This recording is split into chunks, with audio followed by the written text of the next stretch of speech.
My name is Jerry Gardner.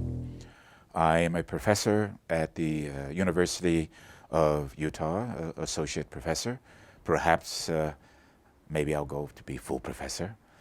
And I also teach Tai Chi. I teach Kung Fu. I'm of the householder tradition, and I'm a Tibetan Buddhist practitioner.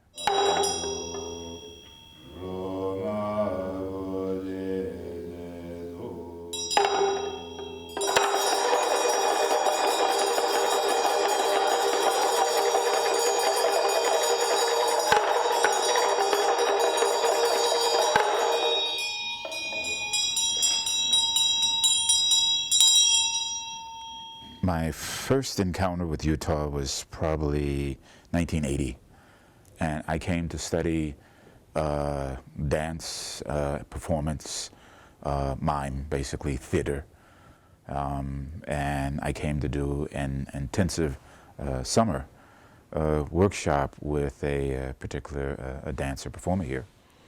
And after a period of time, they asked me if I'd be interested in coming back to work with them at the studio.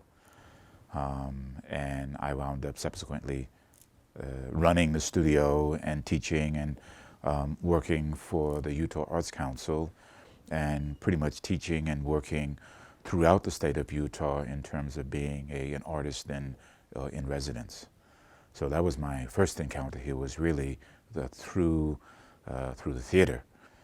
Utah is one of the few places outside of being in Pennsylvania that has been established, or was established with the premise of being a place of religious freedom, and a place where religion was the foundation.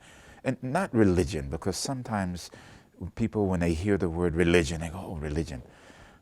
There's a spiritual heritage here that is, at least I like to think, that is honored and permeates the culture, even though we know it is ridiculed, it is talked about in various ways and made fun. But still, at the core, there is a spiritual foundation here. Buddhism, as in Tibet, was the spiritual foundation in that huge valley, all right, as we are here in a valley, and several valleys that where the tradition has flourished. In India, where Buddhism began, again, that spiritual tradition, whether we're talking of Sikkim, Bhutan, Nepal, all of these are spiritual enclaves. So why wouldn't we be here is more the question. That is the perfect place to be, because it supports the type of lifestyle that Buddhism bases its tenets upon. I'm just one of a grouping or handful of Buddhist approaches. As I said earlier, Buddhism is not foreign to Utah. It has been here since the latter part of the 1800s, that with the Japanese and the Chinese coming, building of the railroads, the Japanese Buddhist community has been here since 1912. To a degree, we interact, or we are aware of each other, as we just had an event where the Thai community, the Japanese community, and ourselves as Tibetan Buddhists all had a function together, which we do on several occasions. Those individuals who follow the Tibetan Buddhist tradition at this facility, you know, it depends. On a Sunday, we may have 50 people, we may have 20 people. Like you can see this morning, we have a lesser amount of people. There are a lot of people who are interested in the Buddhist tradition and sort of may count themselves as Buddhist, and there are those who follow it in a more traditional way. As I said earlier, I represent, or probably would like to think, a more traditional approach is that you would find practice in the Himalayan regions of India, of Tibet, and in Nepal, where I spent a lot of time training in this particular approach.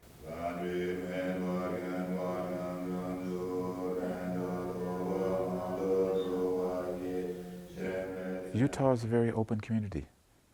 You know, I've gone and sat with the officiants of of the LDS Church. Like I said, we've sat on the main stage in the old tabernacle. I did not have the pleasure of meeting President Kimball. I would like to have. I have not met President Bunsen. I would love to. We have gone to interfaith various functions. We are in the media, as this is another example. We have been in the paper, in the Tribune, in terms of various articles that have been done about this place, which has an interesting history. I just, it's, and when I say we that live here in Utah, we have a different perspective of those that live outside. And those outside from the media, they have sort of a warped understanding. And sometimes jokingly we say, that's okay, then that means you won't come here. It won't be too crowded. But there's a fascination with Utah and not understanding the diversity of culture. It's not a lot, but there is diversity here. And I think we all find our way to be here in harmony.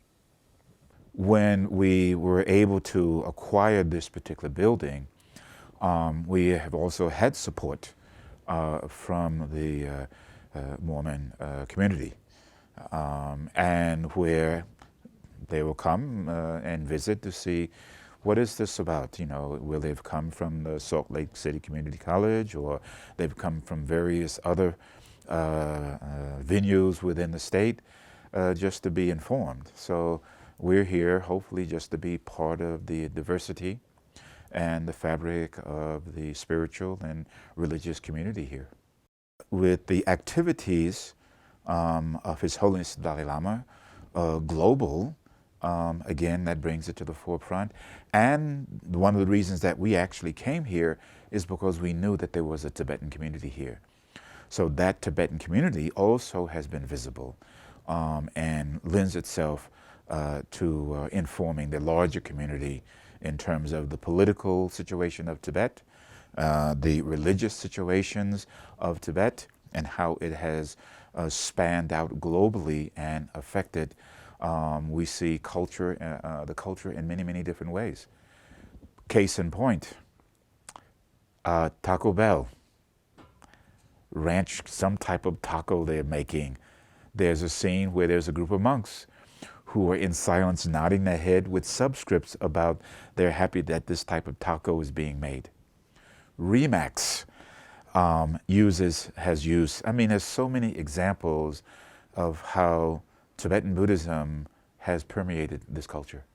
We are merely part of the diversity of religious faiths that are within this community. We have been well received in terms of, I guess it's a sort of I call it a rhinoceros question. We have not been ill received. We have not been targeted in any negative way that I'm aware of, but that doesn't say too much. Wherever we go, we are try to make sure that we conduct ourselves in a respectful way and that we show respect for others in a sincere way. We have we've asked to speak in many different type of functions. So I don't feel that we have not been received other than in a positive way. Everything we do is focusing on the three areas where we entertain, which we are most versed in. What is that? Ignorance, desire, and anger that stem from where? Our body, our speech, and our mind. Therefore, we must be mindful of the actions of body, speech, and mind, and therefore we must start with cleansing and purifying and training and disciplining body, speech, and mind. If you want to have happiness, then these three who are in harmony must work together. But we are very versed in taking these three and working in disharmony, and thus we have suffering. As one teacher said to me many years ago, pay more attention to what comes out of your mouth than what you put into it. But with that said, if one chooses, to eat a vegetarian diet, then this is very good. If one needs to have more protein, which can be gained by many ways, and if meat happens to be one of those sources, perhaps, as I said, at least be mindful of what you eat. Do so in moderation, and be even more mindful and aware of what you speak. I think it's important. There are many people who may be vegetarians, but we don't necessarily need to discuss the type of behaviors that we might see. So we have a warped perception of what we're eating, that it makes one's of a higher spiritual order or not. It's your actions that determine that, I think.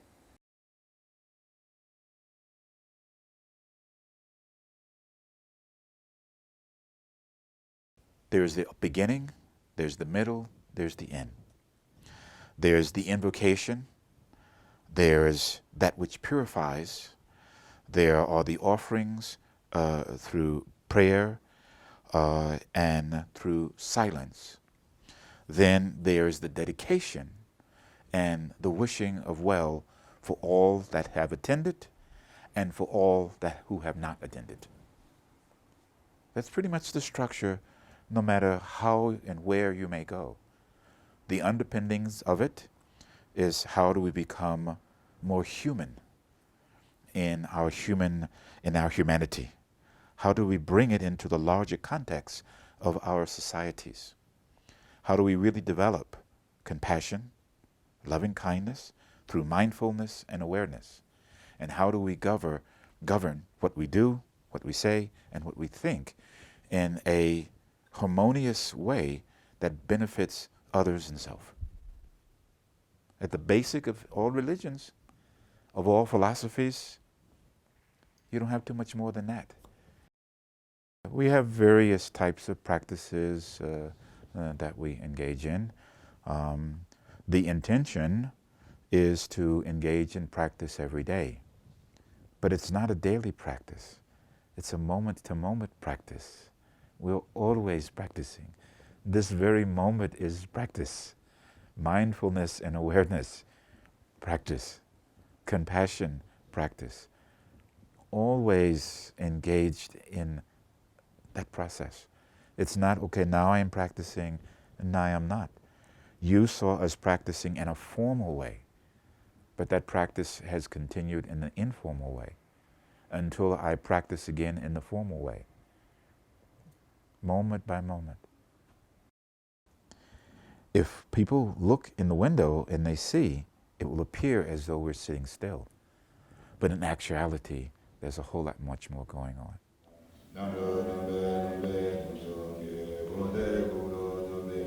The chanting is prayer. Whether we call it chanting, whether we call it prayer, whether we call it singing, it is offering. It is, again, arousing that which is sacred and divine in each one of us. Whether you go to a Pentecostal church, whether you go to a Southern Baptist church, or whether we go and listen to the choir at the Mormon church. Again, as I said, in the beginning there was the Word, and it is the Word that transforms and transports us. So sound is vibration. Sound opens us up. Sound unlocks us. Sound creates joy. So sound is very important.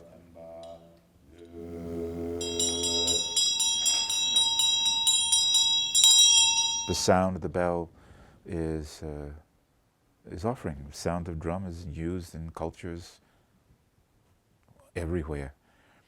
Now, it has many other implications, which we don't need to go into, other than it is used to punctuate at the beginning of a phrase, or it may be to emphasize that this phrase has come to an end.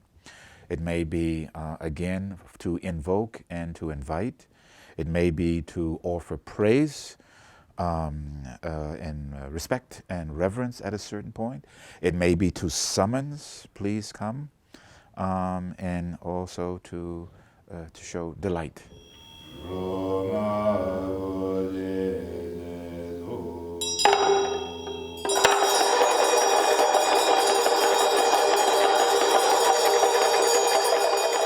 So inside the prayer wheel, there's many prayers written on specially prepared paper. And I use like the idea of a cyclotron. Sending one this way and so when we rotate that wheel, we are setting up this vibration of transmission where through what's written on that paper, by it being set in motion, it creates a certain vibration. Now we can say, oh, that's a bunch of hooey. Well, true. But let's take the wheel just itself, turning. By it turning, it's also vibrating that space. That space is being affected by that object. The object itself is being affected by its turning. Then, so if we know that all of the molecules and and the atomic structure of that particular object, it's in motion. It's not static. Nothing is static. So we're turning it, and the vibration coupled with mental intent. So again, you can just mindlessly turn it, and there's some benefit. But if you put the motivation and the intent, mindfulness and awareness with the turning, knowing that within that there are certain mantras and prayers, and that I am turning it for the benefit of others, and I'm visualizing multicolored rays of light permeating the space for the benefit of all sentient beings. Now, there's an experiment that you can do, which I was talking about earlier. Is we'll take the various mantras, and we'll begin to rotate them at about 300,000 RPMs. You'll start to see, if you put it on with red ink on white paper, you'll start to see varying colors starting to be emanated from this structure.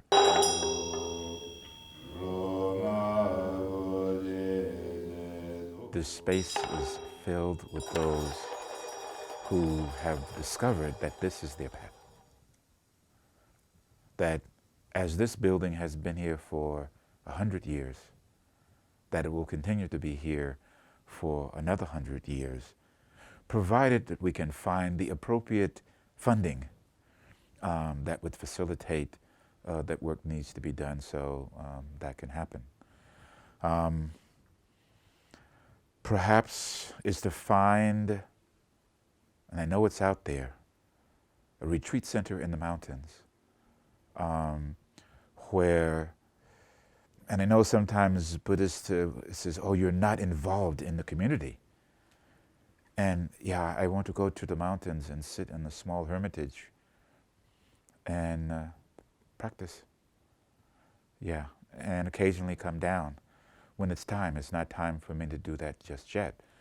But to have a retreat place where those can leave the chaos of this environment and find some solace in an environment where they can come back to themselves, regroup, rejuvenate, and then come back into the fray, as Shakespeare would say, back into the fray once again, in order to be of help to others.